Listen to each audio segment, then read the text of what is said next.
building your business remotely, what are some of the ways that you've, like, tips you could share with people who are inspired to do that? You know, like I guess a lot of people I work with definitely have the idea of wanting to work remotely over at some point in their business building endeavors. You know, what are some tips there? Yeah. So, I mean, as far as a remote team, I think the biggest thing is getting FaceTime with people, whether it's through Zoom or anything like that. You don't have the luxury of being able to build the relationships just at the water cooler or going to get a drink after work or just passing by.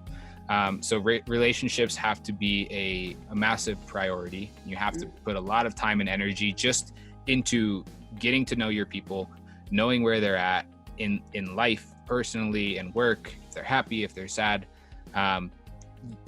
trying to figure out unique team building things, whether it's a book club, whether it's a Zoom happy hour or poker or something that you can do to get people together in a environment that's not work. I love the idea of setting up environments that create different hierarchies, because no matter, like, it's very hard to create an environment where there's no hierarchy, but we can, and this isn't a remote example, but with my team, we had someone who was an ex-pro golfer. So let's all go golf where you are now the authority. You're the mecca out here. Or we can go do a workout together where somebody is a fitness instructor and they're going to lead it. We had a yoga instructor, and can she lead a class? Trying to find environments to put other people in positions of leadership was a lot of fun, definitely a fun challenge.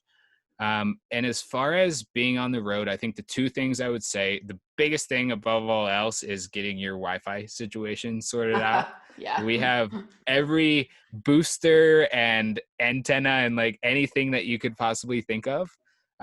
We've got multiple hotspots for different services, AT&T, Verizon. Some are better than others in different areas. But honestly, it's like we haven't had a problem at all. I've been doing video streams with so many people, and I keep getting compliments on my quality. I'm like, yeah, okay, I'm in the middle of nowhere right now, but I'm glad it's working. Yeah, I thought about that for you. Yeah, and beyond that, I think structure is, at least for me, been pretty big, because we want to play so much, go on hikes and jump off cliffs and do all these things and have that opportunity every single day. But obviously there's still work that we want to do. So being structured in scheduling our work, but also scheduling our play and being as efficient as we possibly can with those hours. Yeah. Yeah, that's big. I could imagine that. I think for a lot of entrepreneurs, just generally speaking, and then you add the layer of being on the road where you feel like it's a perpetual vacation. I would think that that's incredibly important. And the Wi-Fi, I think it's funny because when we did our RV trip, it was like, I don't know, let's see, it's 11 years ago, you know? So the world was definitely different. Yeah. It would have been hard, I think, to do the Wi-Fi business. It would have been a little bit harder. I want to hear, because to me, it sounds like you have a really powerful mindset, especially for somebody who's so young, which is pretty rare. What do you do for personal growth and development? Like what are your strategies that you can share that have worked for you? Yeah. So I think the biggest thing is I'm just super experimental. Like I'm very interested in biohacking and trying to figure out what can make me just a little bit better, whether it's make me sleep a little bit better or make me a little bit more energized, always trying new things. I'm huge on meditation.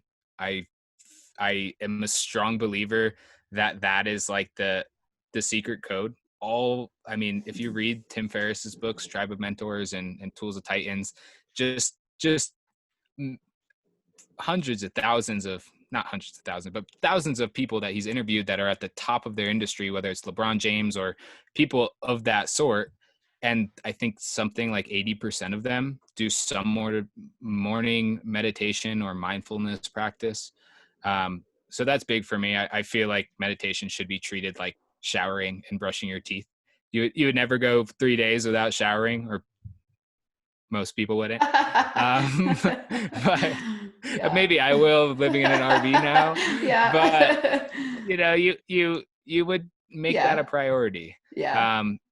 Beyond that, which I want to get back to, it's been tough in the RV being in Sedona for the past month, but cold showers I'm a big fan of. If you can get through it, like for me at least, I feel on top of the world coming out of a cold shower. Yeah. Like hydrotherapy. Do you do hot, cold, or just cold?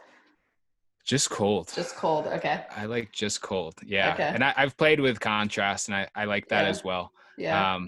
But and then there's the simple things. Like, it's really not that complicated. Getting good sleep, getting good exercise, reading, having some sort of creative outlet, whether it's painting or music or something like that.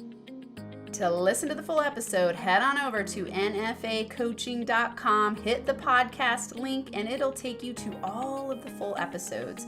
And go ahead and leave some comments. I'd love to hear from you to know how these inspirational interviews, tips, and tools are impacting you in your life and business. And be sure to hit that subscribe button so you never miss out on any of the Max Potential Habits episodes.